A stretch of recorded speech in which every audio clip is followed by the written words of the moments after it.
Social Security is about to go through a massive change.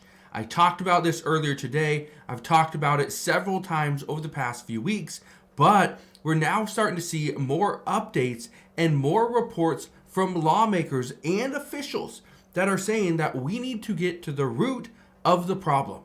I want to break down what's happening at this time, how you could potentially be impacted, and why there's some good news coming at the end of this. So again, I'll break all this down in just a moment, explain what is going on, and what we could likely see in the very near future. So, break all this down in just a moment, but all I ask is one thing. It takes 2 seconds. Go ahead, hit that like button if you enjoy these daily updates, and now let's begin.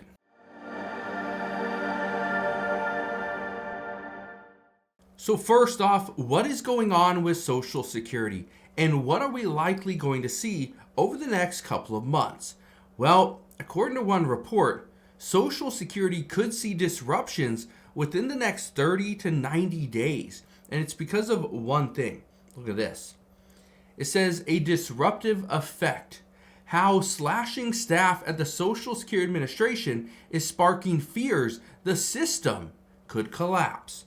Now, what does that mean? Well, here's what you need to understand. Right now, the Trump administration is trying to find ways to cut costs. Now, they're saying they're going after fraud, abuse, and wasteful spending. But in the end, they're just trying to find ways to cut costs. And one of the things that they're looking at is Social Security. Not just the Social Security payments, but also the Social Security Administration. Right now, what they're trying to do is eliminate many jobs. Look at this. It says millions of Americans could soon feel the impact of the deep staffing cuts being planned at the Social Security Administration, which is undergoing a massive reorganization that the acting commissioner has acknowledged is being steered by Elon Musk's Department of Government Efficiency. It says the loss of experienced employees who manage Social Security's fragile and interdependent web of computer systems will likely leave the agency vulnerable for technical outages and potentially interrupt the benefit payments that are sent to more than 43 million retirees. Here's the key, that they manage the interdependent web of computer systems. Now, here's where things get interesting. According to multiple reports, what the Trump administration is looking at doing, and I brought this up the other day, I got a lot of messages about it, wanting more information, but again, I'm just going to give you the same information because nothing new came out. But what they are considering is if they can save money, and this is happening at every single different agency. It's not just at the Social Security Administration. It's over at the with SNAP benefits and food stamps and all that as well. Is if the federal government and the Trump administration can find ways to save money inside these programs, what they're willing to do is take some of that and the majority of that money and pretty much give it back to the government so that we can use it for something else. But they want to take a percentage, like 10 to 20%, and give that back to the people in the program. So essentially what they're trying to do right now is they're saying if we can cut costs for the Social Security Administration, what they're thinking is take some of that money and give it back to the federal government, and we'll use it for other things, but we'll pay down our federal deficit. But what they're really talking about is, can we update and upgrade our systems? Here's what they're saying. Savings on things like employment costs, so getting rid of certain employees, and also eliminating certain buildings that are underperforming or underused, we can actually have a greater investment into additional workers and new technology to help speed up the processing times.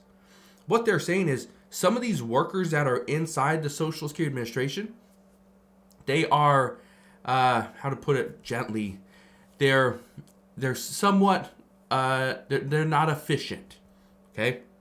So I was reading one report that pretty much said some of these people were just a waste of space, but they're just not used efficiently because of the office that they're in, the responsibilities that they have. So they want to try to reorganize this. Okay, that's the big update. But look at this right here. Social Security says it's going to restart clawing back 100% of overpayments to beneficiaries. I talked about this earlier today as well. Many people, I think I got like 13 emails. It's like 13 or 14 emails, received a bunch of comments. Didn't go through all the comments yet, but in some of the emails, what everyone was asking was the same thing. Well, if they're going to claw back the money, is it going to go to those that have been doing things right? Is that money going to go back towards the Social Security beneficiaries that have been doing everything correctly over the past several years? The answer is no. That's not going to happen. They are not going to claw money back, potentially $7 billion over the next 10 years, is what they're saying. But that's a recent report.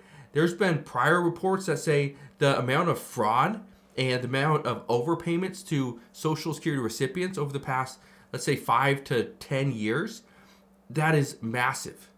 Okay, some are saying it's close to like $40 billion. Okay, so what they're saying is if we can claw that money back, that money is going to go back into the Social Security Trust Fund so that it can be used to pay out. So that's just going to prolong the insolvency date. But a lot of people are asking, well, shouldn't we get it back? This isn't that Doge dividend that many people were talking about, and still that it's on the table. Potentially $5,000 going back to net taxpayers. But what this is, okay, this right here, what they're trying to do is just take the money that was sent out through errors and just mistakes. They want to bring that money back in, put it back into the trust fund. That's it. Okay? But again, the reason I bring all this up is because what they're trying to do is they're trying to eliminate inefficient workers, number one, which they've already done quite a bit of that, according to recent reports. They also want to reduce the amount of Social Security buildings around the United States, because there are some that they're not running as efficiently as they should, or we have too many. So what they're saying is if we can reduce our footprint, bring down our expenses, we can take that money and we can hire more workers, hire additional staff in the correct buildings for the correct positions. And we can actually take some of that savings and put it towards IT, where now we can have better systems. So now the processing times for, if you have any questions, you're filing a claim, right? You're collecting Social Security from the very first time, whatever it may be, it's not going to take you 291 days. This could potentially take weeks. So that's what they're discussing. We need a massive overhaul of the Social Security Administration first. And then once we have that, then we'll be in a better position to make changes and reform Social Security so that millions and millions of beneficiaries do not see a 24% cut come 2033.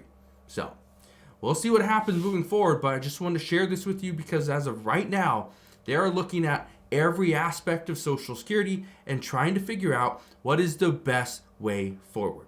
So I don't know what they're going to come to at the end, but as I always do, I will bring you all the latest news and updates as soon as we get it. So again, thank you guys for watching. Consider subscribing, and I'll see you guys on the next one.